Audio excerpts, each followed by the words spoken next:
So for the purpose of this first part of the demo, we'll go ahead and select human, female, and now we get to select your profession. We've announced that our game will have 8 professions, and previously we'd announced that we have elementalist, warrior, ranger, and now just for Gamescom we introduced the necromancer.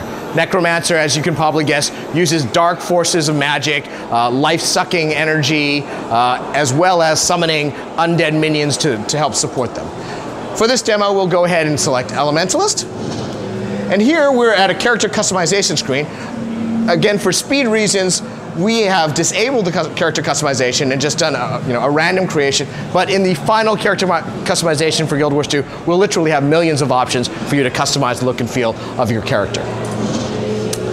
So now we get to a part of the character creation process that I'm not sure any MMOs have. This is called your biography. And it is in your biography that you will be able to select very specific things that will determine how your character's personality, storyline develops through the course of the game.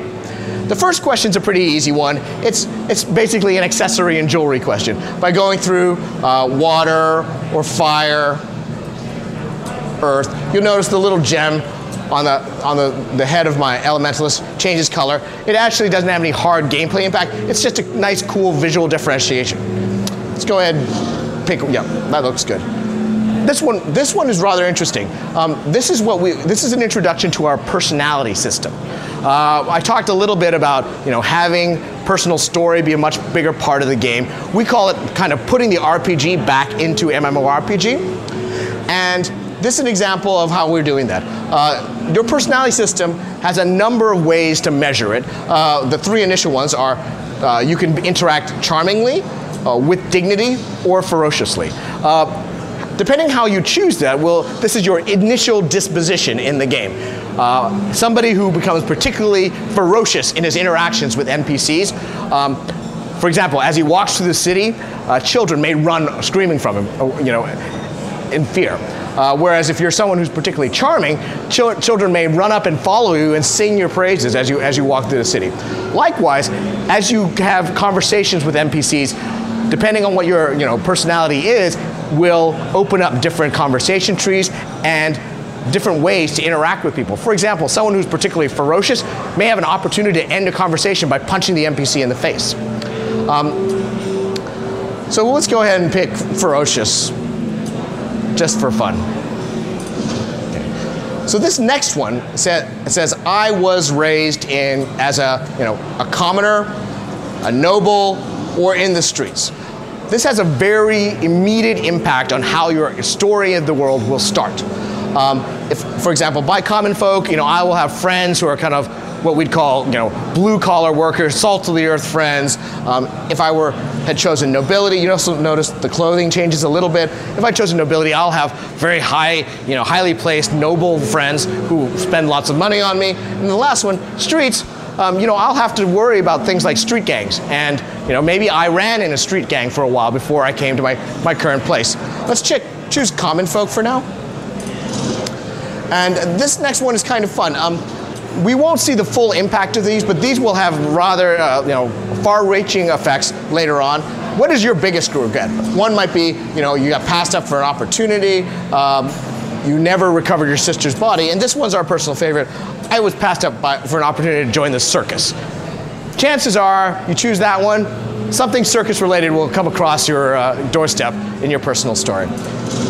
This last one is you choose which human god you're most affiliated with, and this will also drastically alter how your personal story plays out.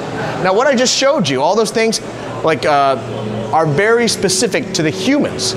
If I were to play a Char or an Azura or a Norn, I would get a completely different set of experience. For example, the social standing questions, Char don't have this notion of common nobility streets. They may be asked, which legion are you affiliated with? So again, from terms of customizing your personal story, replayability, you'll have a lot of different options if you decide personal story is the way you want to progress through the game world.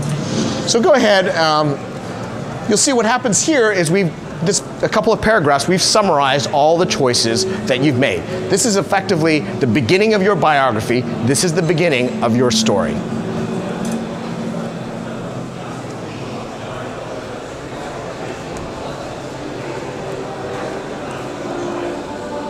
The human race once ruled Tyria.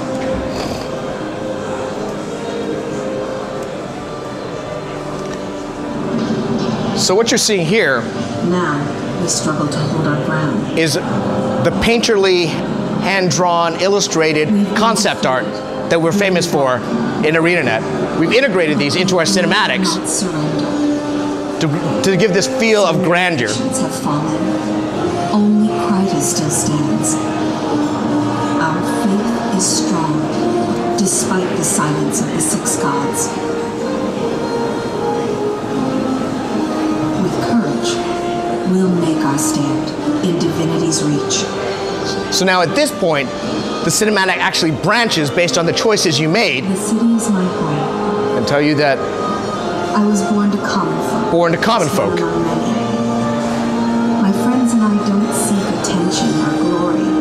It's hard enough making ends meet. But I believe we can still shape a brighter world out of the ashes of the past.